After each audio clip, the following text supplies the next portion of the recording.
Guys good morning. तो कैसे आप सभी लोग? आशा करता हूँ कि सभी बढ़िया होंगे और सभी की तैयारी बढ़िया लेवल पे चल रही होगी।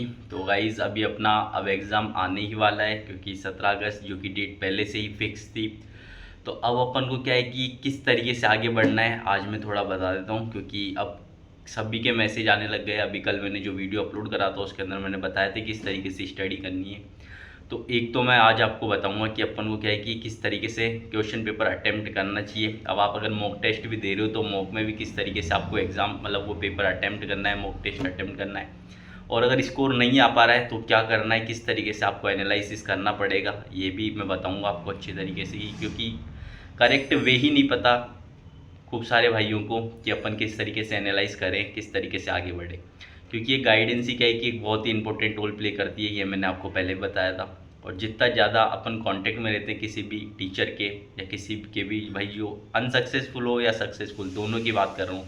क्योंकि अनसक्सेसफुल भी भाई बहुत मेहनत करके अगर किस्मत काम नहीं देती ना तो हो जाता है भाई, अनसक्सेसफुल ही रह जाते हैं भाई। कोई बड़ी बात नहीं है, क्योंकि किस्मत का एक बहुत रोल प्ले होता है गवर्नमेंट एग्ज़ाम में। तो बाकी क्या है कि बात करते हैं, किस्मत का रोल प्ले होता है पर मेहनत अपन को करनी ही पड़ेगी। तो मेहनत तो कर ही रहे हैं सभी लोग। बाकी बताता हूँ मैं आज आपको एक एक करके सारी बातें। तो सबसे पहले तो जब भी अपन क्या है कि मॉक टेस्ट दें या फिर अपन कुछ भी पढ़ाई कर रहे हैं, तो मैंने आपको बहुत बार बताया, आज फिर बता देता हूँ कि एक तो क्या है कि अपन को 100% सिलेबस की तरफ नहीं भागना है। ये आपके दिमाग में पहले से ही क्लियर कर लो, आपको 100% सिलेबस कंप्लीट करना ही नहीं है।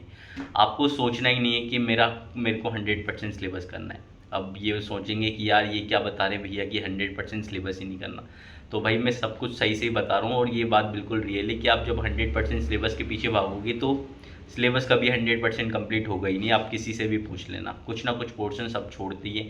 अब ये आपको डिसाइड करना है कि आपको कौन सा पोर्शन छोड़ना है और कौन सा पोर्शन करना है, क्योंकि ये सिर्फ आपके ऊपर डिपेंड करता है कि आपको कौन सी चीज़ समझ में आ रही, कौन सी चीज़ नहीं आ रही। अब ये एक तरीके से आप ऐसे सोचोगे कि यार ये हमारे ऊपर कैसे डिपेंड करेगा, तो भाई ये आपके ऊपर डिपेंड करने का सेंस मतलब कि ये है कि आपको प्रीवियस ईयर क्वेश्चंस देखने पड़ेंगे, कौन से टॉपिक्स इंपॉर्टेंट है वो देखने पड़ेंगे। अब उनके अंदर जो इंपॉर्टेंट है वो तो आपको पढ़नी है, और अगर कुछ नहीं है इंपॉर्टेंट ज़्यादा और वो आपको नहीं समझ में आ रहा है तो छोड़ दो उस चीज़ को, उसको करने से कोई मतलब नहीं है, क्योंकि इंपॉर्टेंट नहीं है तो फिर छोड़ने में सही है ना। और अगर कोई टॉपिक है और अपन को नहीं आ रहा और इंपॉर्टेंट है तो भाई उसके ऊपर अपन को एफर्ट्स लगाने पड़ेंगे, उन चीज़ों को सीखना पड़ेगा। अभी क्या है, खूब सारे बच्चे रहते हैं जिनको मैथ के अंदर दिक्कत आती है, रीजनिंग के अंदर दिक्कत आती है। अब वो सोचते कि यार मैं मैथ छोड़ जाता हूँ, रीजनिंग कर जाऊँगा और बाकी 3 सब्जेक्ट कर जाऊँगा। तो भाई ये करके जा सकते हो, लेकिन क्या है कि मैथ एक बहुत ही ज़्यादा इंपॉर्टेंट रोल प्ले करती है। तो अगर मैथ छोड़ के जाओगे तो फिर आपको बहुत ही ज़्यादा रिस्क उठाने की बात आ चुकी है, क्योंकि मैथ के क्वेश्चंस हलवे आते हैं, बहुत ही आसान आते हैं। अगर आप यहाँ पे रिस्क लोगे तो फिर आपको बहुत ज़्यादा मेहनत करनी पड़ेगी बाकी टॉपिक्स को लेकर। तो अब वो खुद आप देखो कि यार इतनी ज़्यादा मेहनत से बढ़िया है कि मैं मैथ पे भी थोड़े एफर्ट्स लगा के उन चीज़ों को सीख लूँ। बाकी मैं बात करता हूँ कि देखो, अपन जब भी पेपर अटेम्प्ट करेंगे ना तो अपने अंदर, अपने दिमाग के अंदर सबसे पहले, जब भी मैं ये बात बोलता हूँ कि आप अपन को 100% सिलेबस नहीं करना, तो जब अपन पेपर अटेम्प्ट करेंगे, एग्ज़ाम हॉल की तरफ जाएंगे ना, तो सबसे पहले आपके दिमाग में यही आएगा, यार जिस रात को आप सो रहे हो अगले दिन पेपर है तो रात को में यही आएगा, यार मैंने ये वाले टॉपिक भी छोड़ रखे, मैंने वो वाले टॉपिक भी छोड़ रखे। जो भी टॉपिक आपने छोड़े ना वो टॉपिक सारे आपको याद आते रहेंगे, मतलब आपको याद आने लग जाएंगे, यार मैंने ये छोड़ दिया, यार ये चीज़ नहीं पढ़ी, अगर यहाँ से क्वेश्चन आ गया तो भाई यहाँ पे आपको बिल्कुल एकदम स्ट्रांग रहना पड़ता है मेंटली, क्योंकि जब तक आप अगर मेंटली स्ट्रांग नहीं रहोगे तो फिर ये चीज़ें इतना ज़्यादा दिमाग के अंदर ये करती है कि अपन को जो चीज़ें आती है ना वो भी अपन भूल जाते हैं। अपन को ऐसा लगा, अरे यार ये सारी चीज़ें मैं तो भूल गया, यार सब कुछ पढ़ के आया था लेकिन सब कुछ भूल चुका हूँ। क्यों? क्योंकि मैं कुछ टॉपिक छोड़ के आया था और वही टॉपिक अपने दिमाग के अंदर घूमते रहे। तो अपन को इन चीज़ों से बचने के लिए अपन को क्या है कि मेंटली बहुत ज़्यादा स्ट्रांग रहना पड़ेगा। अपन को मेंटली बहुत ही ज़्यादा स्ट्रांग रहना पड़ेगा। अपन को क्या है कि स्ट्रांग रहना ही पड़ेगा, क्योंकि अपन पूरा सिलेबस नहीं कर सकते, और जो छोड़ा है उसको छोड़ो, फिर उसके बारे में नहीं सोचना। आप सोचो कि अगर आएगा क्वेश्चन तो छोड़ दूंगा। अब अपन जब पेपर अटेम्प्ट करने बैठते हैं ना, अब क्या है, पहला क्वेश्चन नहीं आ रहा, अब जब मैं छोड़ के जाने की बात कर रहा हूँ, छोड़ के सब जाते हैं, लेकिन अब होती क्या गलती है ये देखो, ये सुनो। पहला क्वेश्चन नहीं आ रहा, अपन सोचेंगे कोई बात नहीं। सेकंड क्वेश्चन नहीं आ रहा, अपन सोचेंगे कोई बात नहीं। तीसरा नहीं आएगा, चौथा नहीं आएगा, पांचवें क्वेश्चन पे जैसे ही आप पहुंचोगे तो आपका ये दिमाग है ना और ये मन है, ये तुक्का लगवाएगा कि भाई यार क्या कर रहा हूँ मैं, यहाँ पे एग्जाम देने आया हूँ कि मजाक करने आया हूँ। 5 क्वेश्चन नहीं हुए 150 में से, 5 क्वेश्चन नहीं हुए 150 में से, बताओ क्या करूँ। अब आप लगाओगे तुक्का, और जैसे ही तुक्का लगाओगे वो गया आपका नेगेटिव। तो यहाँ पे आपको स्ट्रांग लेके चलो, छोड़ो उस 5वें को भी, छट्टे पे चलो, छट्टा भी नहीं आ रहा कोई बात नहीं भाई, ऐसे नहीं आ रहे तो छोड़ो, क्योंकि यहाँ पे नेगेटिव मार्किंग है। अपन को 150 क्वेश्चन अटेम्प्ट नहीं करने, अपन को वही क्वेश्चन अटेम्प्ट करने जो अपन को आते हैं। और अपन इस तरीके से ही पढ़ के जा रहे हैं कि भाई हाँ, आपने अगर 120 क्वेश्चन भी बैठ रहे हैं ना सही, तो भी बहुत हैं। 120 का मतलब है आपका सिलेक्शन हो गया, 100% सिलेक्शन हो गया। तो भाई 30 क्वेश्चन तो यही है ना जो अपन को नहीं आ रहे, तो अब आप उसके अंदर तुक्के लगाओगे, उनको रॉन्ग करोगे, इससे बढ़िया उनको छोड़ो ना। तो आप ऐसे सोचो 5वां पे वो 5वां नहीं आ रहा, छोड़ो भाई। मेरे पास तो 30 से 40 सवाल है जो मेरे को छोड़ने या मेरे को नहीं करने, क्यों तुक्का लगाने पे उन पे टाइम वेस्ट करना है। तो बस ये चीज़ आपको जब क्लियर हो जाएगी तो आप देखोगे। तो अब मॉक टेस्ट के अंदर भी क्या है, सबसे बड़ी गलती बच्चे यही कर रहे कि भाई मॉक टेस्ट में दे रहे, अब नहीं आ रहा, लगा रहे लब पे बैठ के कि मॉक ही तो है, छोड़ देता हूँ, लगा देता हूँ, ये होगा शायद इसका। तो भाई ये शायद की कंडीशन है ना, जब आप टेक्स्ट बुक पे अगर कोई भी टेस्ट दोगे ना, तब आपको ये शायद वाली कंडीशन अगर समझ में आ जाएगी, अगर ढंग से टेस्ट दोगे तो। क्योंकि मैंने क्या है कि जब भी टेस्ट देता हूँ ना, टेक्स्ट बुक पे आप खुद देखना, मैथ या रीजनिंग का जब भी आप टेक्स्ट बुक पे टेस्ट दोगे ना, तो भाई वहाँ पे आते हैं कि मतलब रीजनिंग का जब भी मैं देता हूँ 25 क्वेश्चन आता है, मैं एसएससी वाला देता हूँ, तो जब भी 25 क्वेश्चन आते हैं वहाँ पे जब भी मेरा एक क्वेश्चन भी गलत होता है ना, एक क्वेश्चन गलत बता रहा हूँ, गलत होता है तो मेरी रैंक बहुत ज़्यादा चली जाती है नीचे। और अगर मैं उस क्वेश्चन को छोड़ दूंगा तो भाई मेरी रैंक आएगी 300 400 500, मतलब 1000 के अंडर में आएगी। और अगर मैंने उनको छोड़ दिया तो भाई मेरी रैंक जाएगी 4000 5000। तो ये फ़र्क है कि आप एक क्वेश्चन को छोड़ोगे तो क्या फ़र्क है, और किसी क्वेश्चन को अटेम्प्ट कर दोगे और वो नेगेटिव चला गया तो क्या फ़र्क है। तो बस ये जब तक क्लियर रहेगा ना तो भाई, और मेंटली स्ट्रॉन्ग रहना बहुत ज़्यादा ज़रूरी है किसी भी एग्ज़ाम के लिए। और मेंटली स्ट्रॉन्ग रहने के खूब सारे तरीके हैं जो कि अपन अगले वीडियो के अंदर डिस्कस कर लूँगा। वैसे आपको पता ही होगा भाई, जितना भी करके जा रहे हो ना, बस अपने अंदर कॉन्फिडेंस रखो कि हाँ ये बेस्ट है, और जो मैं पढ़ के आऊँ यहीं से 100 मतलब 70% क्वेश्चन 80% क्वेश्चन यहीं से आएंगे लगभग। अपन किसी भी सब्जेक्ट को करते हैं ना, तो अपन पूरा सब्जेक्ट खुद भी नहीं पढ़ते। अब कैसे नहीं पढ़ते, क्योंकि भाई जो आपको टीचर पढ़ा रहे हैं, कहीं से भी आप पढ़ रहे हो, तो भाई आप 100% थोड़ी हो, उसमें भी खूब सारी चीज़ें जो आप नहीं पढ़ रहे, लेकिन आपके अंदर क्या है कि एक मोटिवेशन या फिर आपको एक थॉट क्लियर है कि जो मैंने पढ़ा है ना वो 100% है। और फिर जो आप सोचते हो कि हाँ ये 100% इसी को पढ़ के जाते हो, लेकिन वहाँ पे कुछ नए क्वेश्चन देखने को मिलते हैं। तो भाई यही चीज़ मैं आपको बता रहा हूँ कि आप जो पढ़ रहे हो ना उसको क्लियर करके चलो, और उसको मतलब कि ये नहीं कि 100% करके चलो, जो चीज़ें पढ़ रहे हो एकदम परफेक्ट तरीके से। और मैं फिर बता रहा हूँ कि जितने ज़्यादा PYQs करोगे, जितने ज़्यादा क्वेश्चंस करोगे ना, वही आपको मतलब वही आउटपुट देंगे, और कुछ भी नहीं देगा। एक तो रिवीजन, एक क्वेश्चन प्रैक्टिस, और एक आपकी कंसेप्ट क्लियर होनी चाहिए। बस ये 3 चीज़ों के ऊपर वर्क करना है।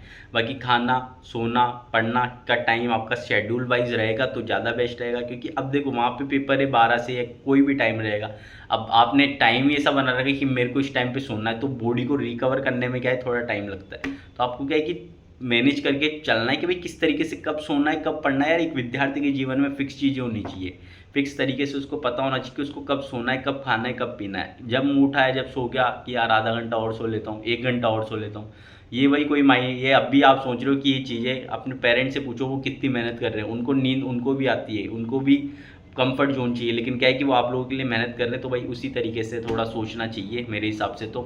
बाकी अगर सबकी अपनी अपनी चॉइस है कि कौन किस तरीके से देखता है। बाकी क्या है, मेहनत तो करनी पड़ेगी भाई अगर सिलेक्शन चाहिए तो।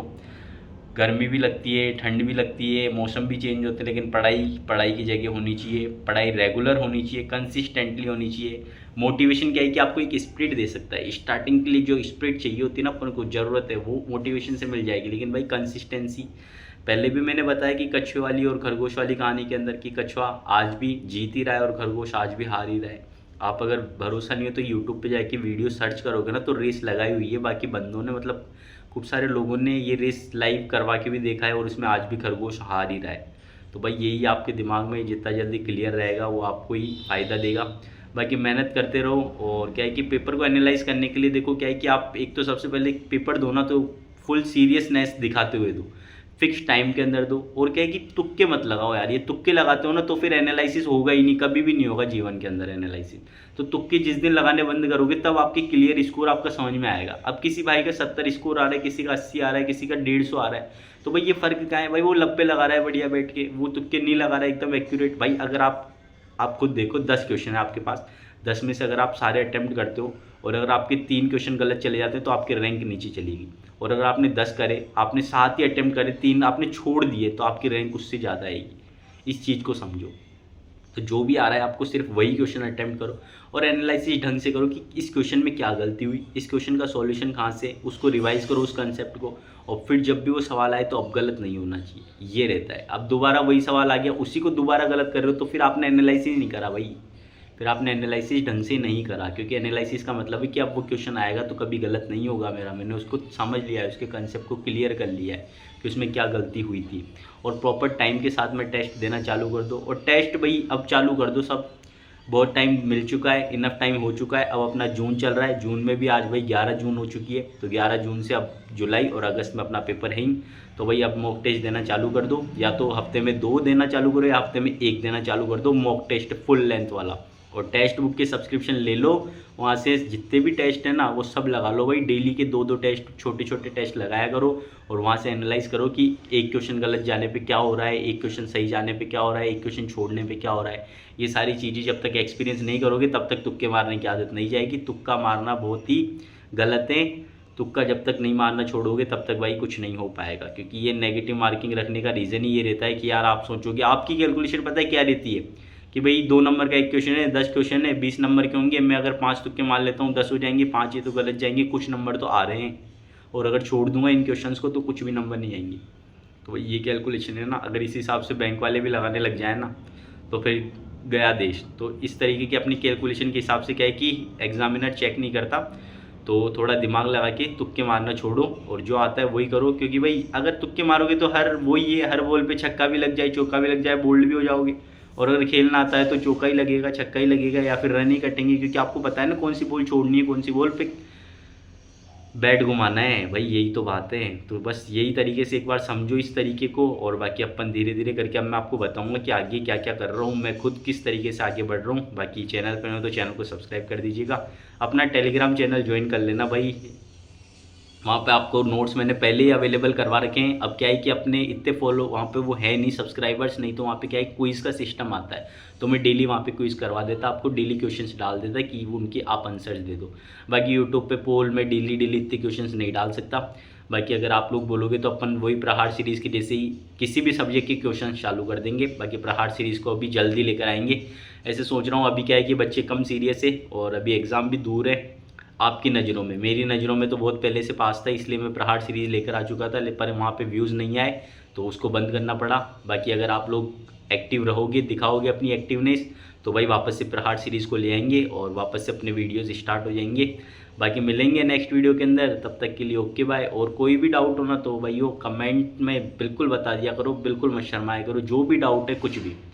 किसी के नंबर कम आ रहे हैं, क्यों कम आ रहे हैं उसका रीज़न मैं बताऊँगा, क्योंकि भाई आप कहाँ गलती कर रहे हो ये एक पता रहता है कि हाँ यार यहाँ पे गलती हुई थी मुझसे भी, तो आपसे भी वही गलती नहीं हो रही हो, क्योंकि ये एक्सपीरियंस है ना, ये बहुत बड़ी चीज़ है। अब मैं भी क्या है कि मैं अब मेरे को कोई चीज़ बताता है ना मेरा टीचर या कोई भी मेरे भैया, तो मैं उस चीज़ को ये नहीं सोचता कि यार इसको एक्सपीरियंस करके देखूँ, उस उनकी बात मान के आगे बढ़ो, क्योंकि एक्सपीरियंस करने के लिए क्या है कि इतनी लाइफ नहीं है कि अपन सब की चीज़ों को एक्सपीरियंस करें, हर बात एक्सपीरियंस करें।